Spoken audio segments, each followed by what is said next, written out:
Hello there, everybody, and welcome to Simple Sequence for Beginner Arm Balances. Today, we'll be doing a number of preparatory poses in order to work our way up to crow pose and side crow. Now, the first few poses that we'll be doing are simple wrist stretches and wrist warm ups in order to prepare our forearms, wrists, and hands to hold all of our weight in an arm balance.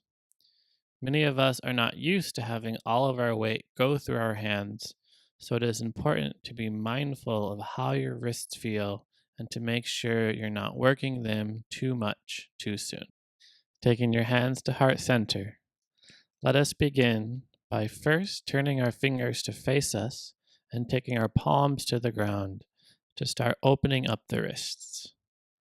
Slowly and fluidly lean from one palm to the other palm to open up and stretch the front side of your wrists. Be gentle with yourself as you are simply warming up here, but strong enough to get a good and decent stretch. Now that we've stretched the front of the wrists, we'll stretch the backs of the wrists as well.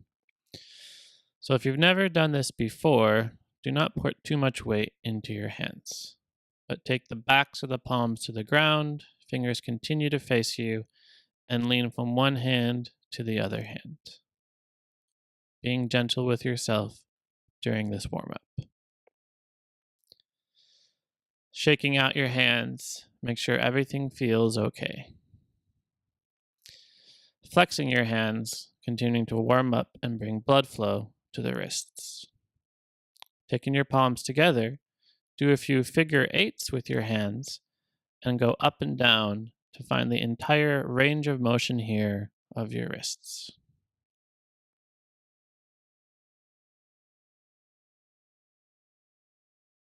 Next, you can do this wave throughout your body, just like a dance move, going both directions and warming up the wrists in these planes of motions. Next, turn your left palm out, stretch the front of the wrist, stretch the back of the wrist, right palm out, front of the wrist, back of the wrist. Palms together, try to keep the palms together as you lower the hands to open up the wrist one more time. And before we move on to the other side, keep the wrists together and do a few wrist circles, rotating your hands like so.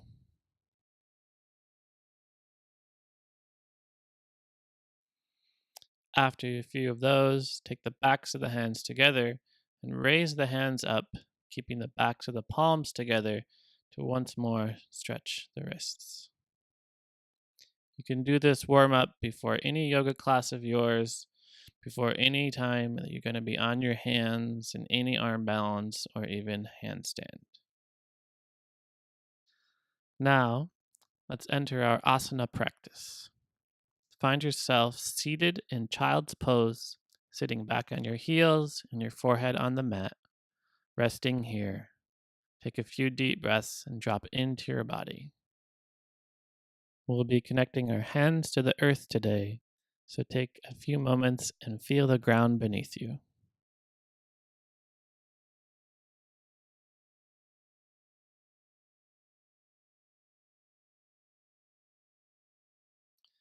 Next, we're going to do a modified version of cat-cow, where we are going to hold our cat pose for 3 breaths. So like normal, come to a tabletop, hips over knees and shoulders over wrists. Inhale to your cow pose, but when you exhale to cat, stay there and really feel the connection of your palms to the earth. Press the ground away from you as much as possible. So we'll do a few of those. Inhale to your cow and exhale to your cat, but stay in your cat and feel the connection of your palms to the earth for a few breaths. Inhale to cow pose. Exhale, press the palms into the mat, feeling the connection of your palms to the earth and creating that stable, strong base that we'll need for our arm balances.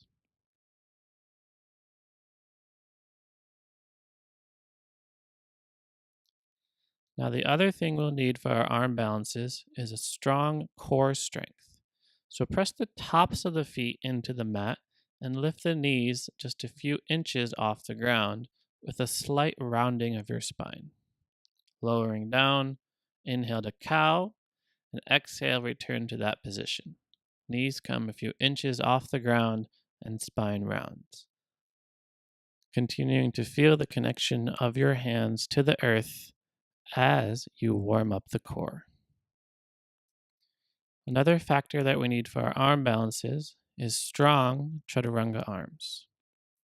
So notice how I'm bending forward here and my elbows are staying stacked over the wrist. Keeping your knees on the mat allows these push-ups to be a little easier, allowing you to focus on the form of the pose. So we'll add a cat-cow variation to those chaturanga push-ups. Extending your right leg to the sky, bend the elbows, and take the knee to your nose.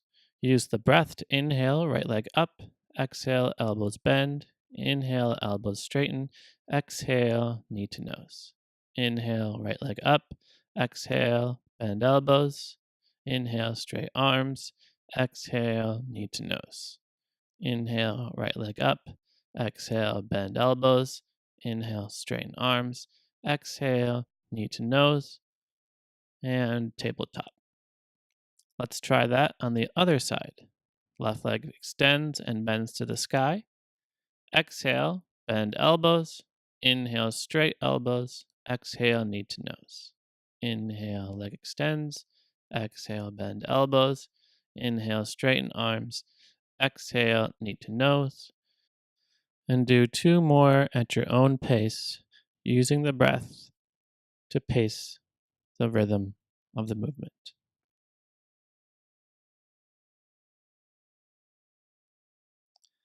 Returning to tabletop, tuck the toes underneath you and walk the hands back to sit on the toes, coming into this form of kneeling. Here we'll come into a deep twist by reaching the left arm behind you and taking the right hand to the outside of your left knee.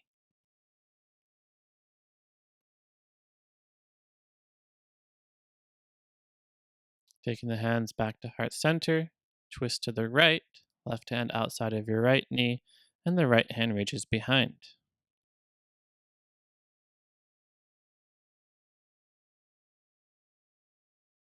Coming back to center, lift the hips up and drop the heels to a forward fold. Next, we'll feel our connections of palms to the earth by taking the palms to the ground in front of us and leaning weight into the hands. See how much weight you can comfortably lean into the hands here. Feeling once again the connection of your palms to the earth. After a few more of these rocks, walk the hands out all the way to your downward dog. And let us continue to build core strength and get over the fear of leaning forward on our hands. So shifting forward to plank pose, on your inhale, press into the balls of the feet and actually shift your shoulders past your wrists. If you've never done this before, you might only move a centimeter forward, but as you get used to the pose, you can shift more and more forward. This allows us to get over the fear of leaning forward in our crow pose.